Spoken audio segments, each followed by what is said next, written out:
Welcome to part 2 of the Menendez Brothers series.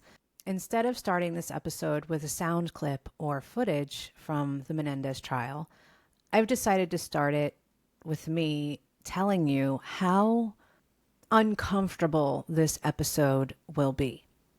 I tried to make it as non-graphic as I could, but we are discussing hard topics: sexual abuse and murder. I don't know how to tone those two things down. I don't think it's possible. And as I started to edit this episode, I realized I can't mute all of those things in a way that it's pleasant, because it's not. I can't tell you about the murder of Jose and Kitty and not tell you the mindset that Erik and Lyle were in. You have to hear why they felt they had no other choice. And the way to do that is to share, in their own words, the sexual abuse. Now, I did not put fully everything that happened, because as I was listening to it, I felt nauseous. I felt physically ill listening to this testimony. And I don't know that the exact details of both brothers are as relevant as the overall picture. So I just did certain clips that weren't as explicit as they could be. But I would like to point out that these are public knowledge, and you can pull these clips from court TV and hear the graphic details. I'm not really sure why you'd want to do that. I know that I'm not that person, because it's hard to handle. It's hard to handle. And hearing that, I tried to give the story as best I could, but I want you to know this episode is not for people that can't handle that. And I know a lot of people already have the background of this story. So this is the heart of this story. Viewer discretion is advised. If you suspect a child of being abused emotionally, physically, or sexually, the Child Help National Child Abuse Hotline is 1-800-422-4453.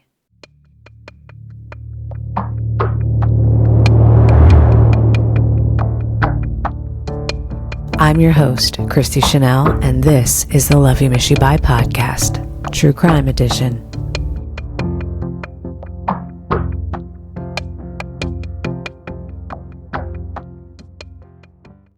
Let's hear from Erik about what it was like the weeks leading up to killing his parents. I remember my graduation day pretty clearly. It took place at Beverly Hills High. My mom was there and my dad was there. I was really glad to see my brother. My brother spent most of his time on the East Coast, so I was really glad whenever he was out in California and I was able to spend some time with him. To graduate, and I was really excited.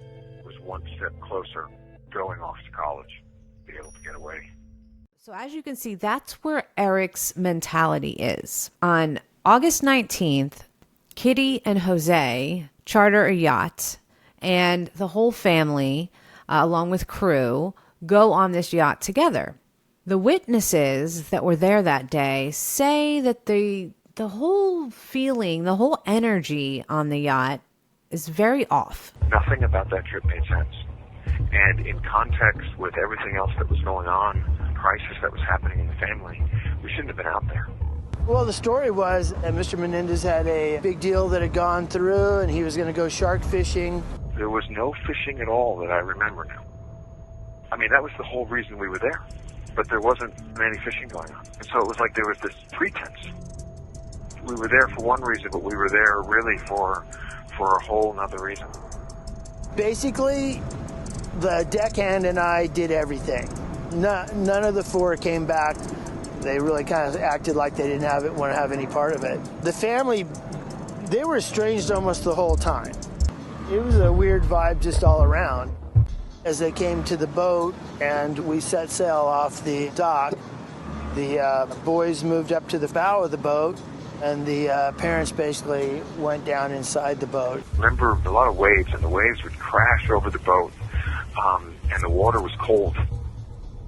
We actually took a wake over the bow, and it got the boys soaked. And the boys just sat there.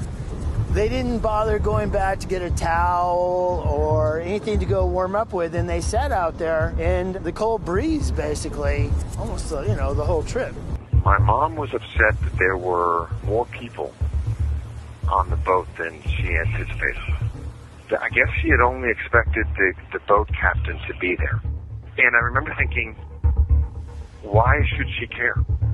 The idea of being alone on the ocean with nobody around, I was nervous and paranoid for a good reason. And to this day, I wonder what was supposed to happen that night. The boat ride just seemed endless. And I remember just afraid. And so I just huddled at the front of the boat. My brother had a lot of questions. We talked about everything that had been happening, why I had gone through this and not told him. I think Lyle felt really horrible that he had suspected that this was happening because it had happened to him. And I was trying to convince Lyle that, there was nothing he could have done, that this wasn't his fault. The next day, August 20th, 1989, Kitty and Jose decide that they want to stay in and watch a movie. Erik and Lyle also want to watch a movie, but they're going to actually go to the movie to see Batman. On August 20th, 1989, Jose and Kitty were shot to death in their Beverly Hills home. Jose was shot 6 times with a shotgun, while Kitty suffered 10 gunshot wounds. The crime was so brutal that police initially believed the slayings were a mob hit. Lyle, then 21, called the police to report the murders nearly 2 hours after they had taken place. Early investigations focused on business rivals and a porn executive who had previously had problems with Jose. Although the brothers were distraught that night, their behavior over the next few months hardly suggested they were in mourning. Let's hear from Lyle and Erik what happened the day of the murders. I ran around and shot my mom. Where did you shoot her? The street store, I shot her close. I was just firing as I went into the room. I just started firing. In what direction? In front of me. What was in front of you? My parents. Did you love your mom and dad? Yes. And on August 20th, 1989, did you and your brother kill your mother and father? Yes. What do you believe was the originating cause of you and your brother ultimately winding up shooting your parents? Me telling Lyle that, Okay, it was you telling Lyle what? that my dad had been molesting me. Why did you kill your parents? Because we were afraid. On June 28th, 1996, Barbara Walters had a now notorious interview with Erik and Lyle Menendez. A lot of people assume that he was strictly being abused by his father, sexually abused. And I, being one of these people, did not really understand why they killed the mother. Why? It didn't make a lot of sense to me. So I'm really glad that she asked this question in this interview. Let's listen to what they say. On Thursday night before, in one of the explosions, I was running downstairs and I was crying. And my mother was on the couch. She had been drinking. And she said, "What's wrong with you?" And I said, "Nothing, you wouldn't understand." And she said, "Oh, I understand. What do you think, I'm stupid?" And she told me that she knew. That she had known all my life what my father was doing. And it was like I didn't even know who she was anymore. And I just saw Dad and Mom as the same person at that point. I saw them as a single person. Although the brothers were distraught that night, their behavior over the next few months hardly suggested that they were in mourning. They quickly blew through some of the family's fortune, with Lyle buying himself a Rolex watch, a Porsche sports car, and even put a $300,000 down payment on a restaurant which he named Mr. Buffalo's. The two brothers spent a total of $700,000 in the 6 months following their parents' death. Let's hear from Lyle as he discusses why and what he bought right after he killed his parents. I think it's characterized as a spending spree because they condense it into how much money did you spend after your parents died. But at the trial, it was very clear that this was a family that sort of just spent money like water before. I had spent a huge amount of money before, as all the family members did. We didn't really think about money. It was a wealthy family that spent money on, a lot of things. So money corrupts the narrative of it, and it just, there's a sense that, okay, wealth means greed, and that must always be the motive for everything. And it's not. They planned for that question, which of course they would have, because that's really what drew suspicion. Spending all that money. Erik also spent money, but not quite as much as Lyle did. He ended up buying a Jeep Wrangler, and he bought a professional tennis coach, which was going for about $50,000 a year. So not as much, still a lot. I also have this really whacked out fact. While they were out spending money, they also bought front row tickets to the Knicks game. And as fate would have it, there is a Mark Jackson 1990 trading card that happened in that window where they snapped a picture of Mark Jackson. And guess who is in the background on the left of that trading card sitting front row? Oh, yeah. Yep. Lyle and Erik Menendez. What the hell? First of all, how somebody found that is beyond me. But the fact that it happened is just next level. Unbelievable. If you're not watching on YouTube, go Google Mark Jackson 1990 trading card Lyle and Erik Menendez. It has been proven that they are in fact in his trading card. And the value has gone up. I want to read you a little bit about that. One eBay seller is currently seeking $1,500 for their card, while others are auctioning their inventory from anywhere from $8 to $500, depending on the condition. I thought that was a complete trip that this card has them in it. I mean, what are the odds? Yeah, so I had to share that with you because it was crazy.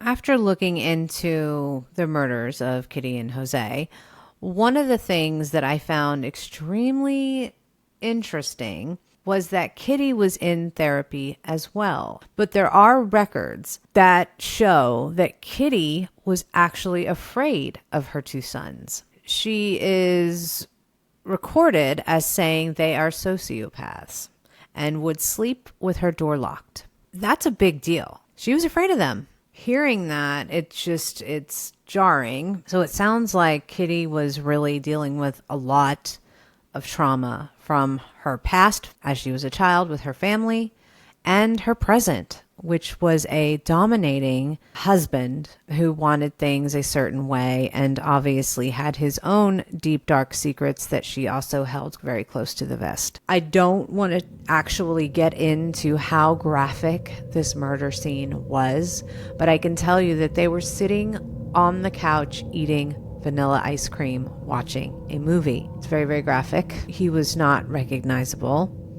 Kitty did not die in the first couple of shots, and Lyle had to come and finish the job because Erik wasn't able to. And ironically, he ended up telling his therapist that he was having repeated dreams of killing his parents and them not dying. And it probably stems from the fact that Kitty did not die right away, so he had to watch her suffer.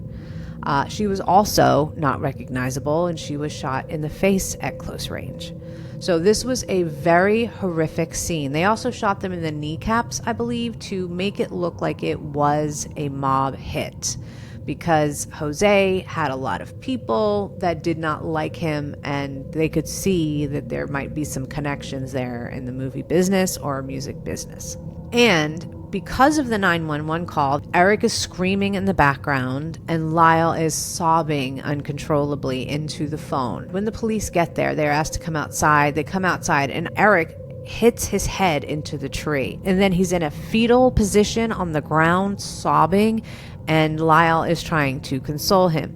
The police did not even think for a second that they had anything to do with it, based on their sheer just gut-wrenching cries. And I believe those were sincere. It was so much emotion from all of the years of abuse and the fact that they had done this to their family. There was a lot. It was a clash of all these emotions that were happening. And I'm sure at some point, relief. Let's talk about what got them to a point where they felt that they had to kill their parents. What started happening that led you to believe that? He used to come into my room and give me massages. Was this the first time your father had ever massaged you in any way? No, he would massage my legs, my thighs, my calves to get me ready to go swimming. The massages in your room, what types of massages were they in the beginning? Just the body massages. He would have me strip off my clothes until I was just wearing my underwear and lie down on my stomach. Would he tell you why he was massaging you? He would say it's just to relieve the stress. The stress built up because of sports, and I would need to do this to relax. Did the massages change in character in any way? Yes. He would massage my... Was he using his hands? Yes. Just started with, after sports practices, he would massage me, and we would have these talks, and he would show me, and he would fondle me, and he would ask me to do the same with him, and I would touch him, and we would undress. Where would this take place? In my bedroom. And how often would this happen?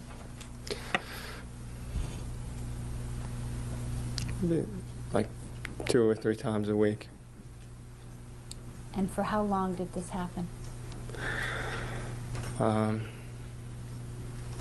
Not too long. It began to change. When did it begin to change? I'm not sure exactly at what time, but almost close to when I was 7. And how did it change? Just became more involved. What do you mean more involved?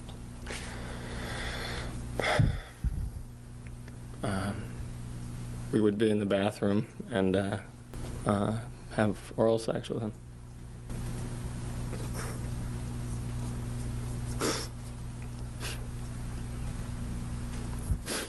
Let's hear from some of the family members that may give us a little bit of insight. This is Marta, Jose Menendez's sister. She testifies in defense of nephews Lyle and Erik. Ken, I want to show you these 2 photographs and ask if you recognize the people.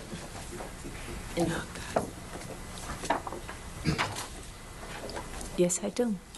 Who's the smaller person? Oh, God, that's Erik. And who's the larger person? My brother, Jose. And do you recognize, okay.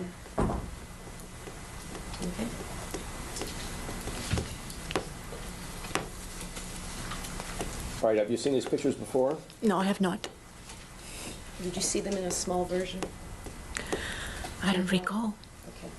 Your next question, please. All right. Does Erik appear to be between 1 and 2 years old in this photograph? Yes. In both of the photographs? Yes. Did you ever see your brother have Erik hold on to a bar and lift him with it? Yes, I did see that. And how old was Erik when you saw your brother doing that? In 1972. He was 2 years old.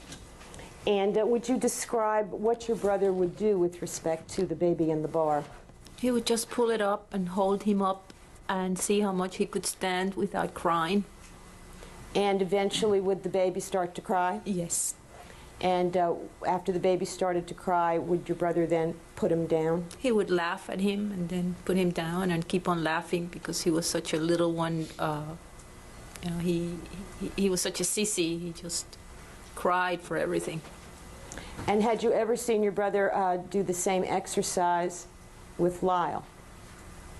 No, I did not. Okay, now we're going to hear from Maria Menendez, the grandmother and Jose's mother. She never really believed that they did it. But when she found out, when she went to court and they walked in and they said that they did it, she always supported them. Kitty knows. This boy killing father and mother? No, no, and no. I am here if they need. I defend my children with teeth and hand. Don't care the body no knows things. I knows. I knows my children. This is Lyle and Erik's attorney speaking about pictures that were found in an envelope that were nude pictures. And she had them, their mother, they had her writing on the envelope, and they were found in her dresser. Amazing is the fact that these pictures were taken, was that these pictures were saved. You will see the envelope that they came in, and you will see the negatives, and you will see the original small photos, and you will see Kitty Menendez's handwriting that was on the envelope these photos were in, which says Erik's birthday, November 1976. She saw these photographs, and she kept them. Here's their attorney, Leslie. Love her. We'll talk about her in a minute. But anyway, she's talking about Erik in these pictures, about how old he was, what was going through his mind. Now, this is the crime of Erik Menendez. And I cannot show you the crime that Jose Menendez committed on him, but you heard about some of the things that he liked to do to his little boy. And one of them was to stick tacks like this in his thighs and in his butt, and to run needles across his penis. Now, that's this man. And I don't recall if there are autopsy photographs of this man where you can see his penis, the one that he stuck in this body, that Mr. Kuriyama tells you is all made up. The proof that it isn't all made up is who Erik wound up being. This is a proof sheet of the sequence of the photographs from Erik's 6th birthday party. These photographs were found in this envelope. This envelope has the handwriting of his mother, Mary Louise Menendez, and she had a beautiful handwriting. She was a school teacher. And she wrote Erik's birthday, November 1976. And inside this envelope were the original small prints taken on that roll, from which this is an enlargement. And also inside that envelope were the original negatives. And so what we did was we had blow-ups made from the original negatives. And we had a proof sheet made of the order of the photographs, the sequence of the photographs. Here is a gathering of people. Here is Lyle in the bathtub, one can assume the morning of the birthday party. And here is Erik in bed. Now, Erik is in bed when this naked picture of Lyle is being taken. See, here's the next picture on the roll. Now, are we supposed to believe that 6-year-old Erik, who testified he was not allowed to handle a camera until he was 12 or 13, got out of bed to go take a naked picture of his brother, and then got back into bed so someone could take a picture waking him up? And it isn't until way down here on the roll that the naked picture of Erik shows up, and then a picture of Mrs. Menendez's favorite thing, her animal, Tristesse. This video I find so absolutely horrific. I had heard a testimony from Erik how he said it was very, very important to have cinnamon. He would put cinnamon in all of his dad's drinks, and it was because he wanted the semen to taste better than what it tasted like. And this is Kitty's side of the family discussing lemon and ketchup that Erik had to have. Now, and I remember this time we were in the house and Erik had to have lemon. Oh, yeah.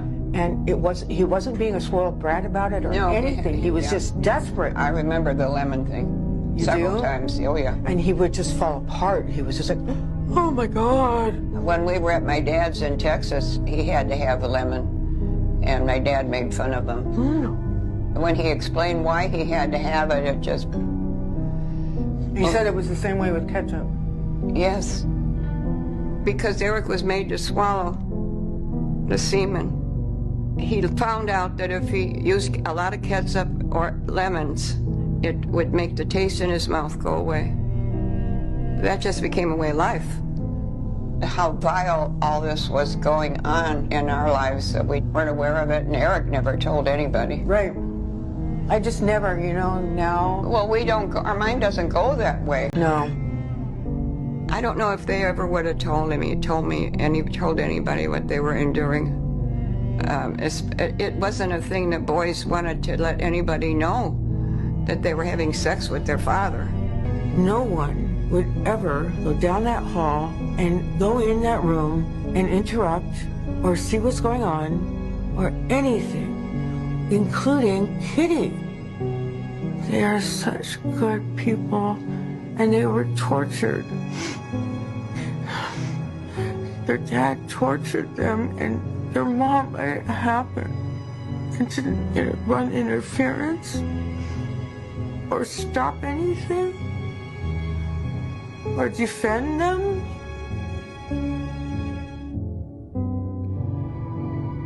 A while back, I remember telling Lyle and Erik how horrible I felt that they were in jail.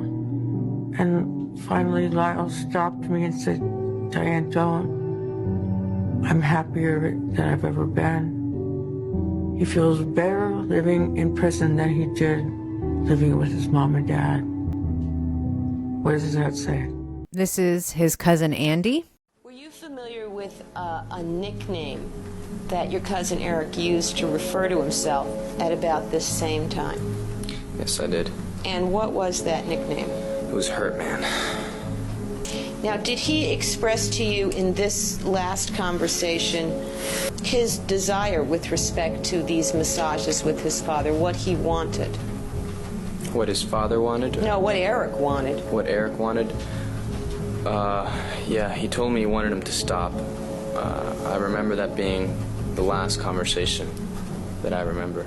This is the therapist under oath talking about the mentality age of Lyle at 21, because a lot of people don't understand why they just didn't leave. They were adults. They could just leave. Maybe not. Is that a mature state of affairs for someone who's 21 years of age? No. He was 21 at the time his parents died. Is that correct? Yes. Was he mature for a 21-year-old? No. Was he immature? Yes. What is your opinion with regard to the existence of psychological maltreatment throughout his life? Was there psychological maltreatment? Yes, there is psychological maltreatment throughout his life, for the part of his life that I've come to know. And would you characterize it as mild or moderate or severe? Severe. And what is your opinion with regard to the impact of this lifetime of abuse? That it would have created a person, that Lyle would have become a person who did not see resources around him, people that would help him, people that he was truly connected to, that life was a dangerous thing unless you walked a sort of tight wire or rope that had been directed for you, that he didn't have the basic competencies to direct his own life and needed assistance on that, and that he had not been able to match the standards to be the person that was expected of him, of the person who was the most important one in the world. and the most powerful one in his world. Hearing about all the support that they have and that they have had for the last 34, 35 years from their family is bittersweet, because if they had had this support when they saw the things that they saw, all the people that were involved, there was one testimony from his uncle, which, you know, his cousin Andy spoke. His dad, which was Jose's brother, spoke and said that he was at a birthday party at the Menendez house and he saw his brother Jose whisper something into a 5-year-old Lyle's ear. And after he did that, he peed himself. Jose grabbed him, walked him upstairs to his room, and his brother followed to see what was going on. He saw him punch him in the stomach and grab him by the throat. And he said, "You can't do that. Stop doing that." And his brother said, "You cannot tell me what to do. This is my house. You can leave." His brother left and never saw them again. Lyle said that was the first time he had seen his uncle since that day at 5 years old, testifying at this murder trial. How do you walk away knowing there's abuse? If there wasn't, why did he follow him and tell him to stop? Could he have possibly thought that would be the only time? And if he could do it that blatantly in front of somebody, imagine what he's doing when he's not there. Their own mother knew. She knew. The amount of abuse that they both suffered is beyond comprehension. In summary, after you've heard all of the testimony and conversations with their family, if you're feeling as upset and pissed off as I am, as a parent, my job is to protect my children. And you bet your ass, if I ever heard anyone was hurting them, they would not be in my life and they would be in jail. If it was possible. I know not everybody can get a conviction. I get that. I, myself, was sexually molested. So I understand how difficult it is. I chose as a 9-year-old not to pursue it. I didn't want to go in front of the court and tell them my testimony. I didn't want to talk about it. I wanted to let it go and be done with it. And my parents gave me a choice. But they actually went in front of all of these people and had to talk about their deepest, darkest shame. I hope that today, with the therapy and the people that they've talked to, that they realize there is no shame. This was not their fault. They were children. But it's still a human emotion. And because they loved their dad, they thought the time that they were getting with him was valuable, even if it was wrong. They just knew that their dad was showing them attention and love when outside that bedroom, he was not. I'm really ashamed of the family members.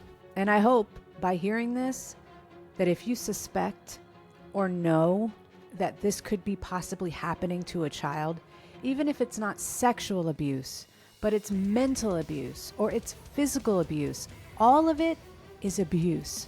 And if you suspect it's happening and you don't speak up, you are just as bad.